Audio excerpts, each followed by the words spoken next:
بسم اللہ الرحمن الرحیم۔ اب دوسری لسٹ کہ جس کی وجہ سے روح بہت آہستہ آہستہ نکلتی ہے، وہ کانٹا ہے اور بڑا سخت قسم کا کانٹا، وہ اسی سے ملتا جلتا ہے جو ابھی میں نے کہا، حسد، جیلیسی اور دوسروں کی دیکھا دیکھی کوئی کام کرنا۔ آج کا کارپوریٹ کلچر پھر گھوم کے بات آتی ہے، وہ یہی کرتا ہے، اس کے گھر میں ہے تو میرے گھر میں کیوں نہیں۔ یہ جو حسد کا گناہ ہے نا، بدترین گناہ۔ آپ زیارتوں میں دیکھیے، معصومین کی زیارتوں میں لفظ آیا کہ دنیا نے آپ سے حسد کیا۔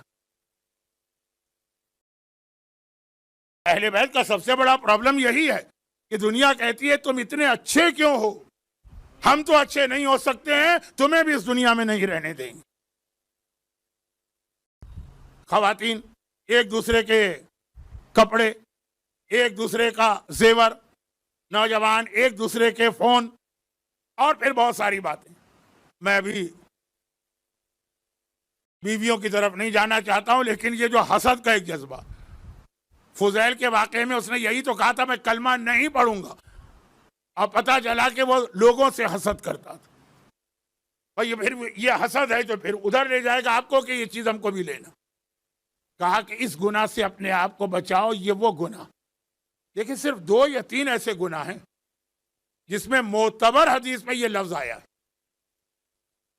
حضرت آیت اللہ سیستانی یا ان سے پہلے حضرت آیت اللہ خوئی یا ان سے پہلے حضرت آیت اللہ محسن نقی، تینوں کی ایک ہی کتاب ہے، مسائل کی۔ مسائل کی کتاب میں عموماً حدیثیں نہیں آتی، تینوں نے یہ حدیث لکھی۔ منہاج الصالحین والیوم 1، کتاب امر بالمعروف۔ ان الحسد یاکل الایمان کما تاکل النار الحطب۔ میرا اصل موضوع ایمان کیسے ختم ہوتا ہے، کہ حسد ایمان کو اس طرح کھا جاتا ہے جیسے آگ لکڑی کو کھا جاتی ہے۔ بہت کم گناہ میں اتنی اسٹرانگ ورڈنگ آئی۔ جب میں ایک اور انداز سے سمجھا دوں کہ سارے گناہوں میں یہ اوپر جا رہا ہے، سب سے اوپر۔ کیوں؟ کیونکہ نیکیوں میں جو سب سے اوپر کی نیکی، اس کے لیے بھی یہی حدیث آئی۔ جب وہی حدیث اس نیکی کے لیے آئی اور یہی حدیث حسد کے لیے آئی، اس کا مطلب ہے کہ جو اس نیکی کا رتبہ ہے وہ اس گناہ کا رتبہ۔ کون سی نیکی یاد آ گئی نا؟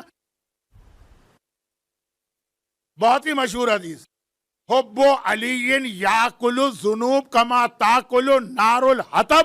سیم ٹو سیم ساری ورڈنگ وہی ہے، صرف ایک لفظ کے علاوہ۔ علی کی محبت گناہوں کو اس طرح کھا جاتی ہے جیسے آگ لکڑی کو کھا جاتی ہے۔ کیا اس سے بڑی کوئی نیکی ہے اس کائنات میں؟ علی کی محبت سے بڑی کوئی نیکی ہے؟ نیکیوں میں یہ سب سے اوپر نیکی ہے۔ اب وہی الفاظ حسد کے لیے آئے ایمان کے حوالے سے، کہ حسد ایمان کو اس طرح کھاتا ہے جیسے آگ لکڑی کو کھاتی ہے۔ جیسے وہ سب سے بہترین نیکی ہے، یہ سب سے بدترین گناہ ہے، اور کہا گیا یہ وہ گناہ ہے جو تمہاری روح کو پکڑتا ہے۔ ملک الموت روح نکالنا چاہ رہا ہے، یہ حسد کا جذبہ اس کو روکتا ہے۔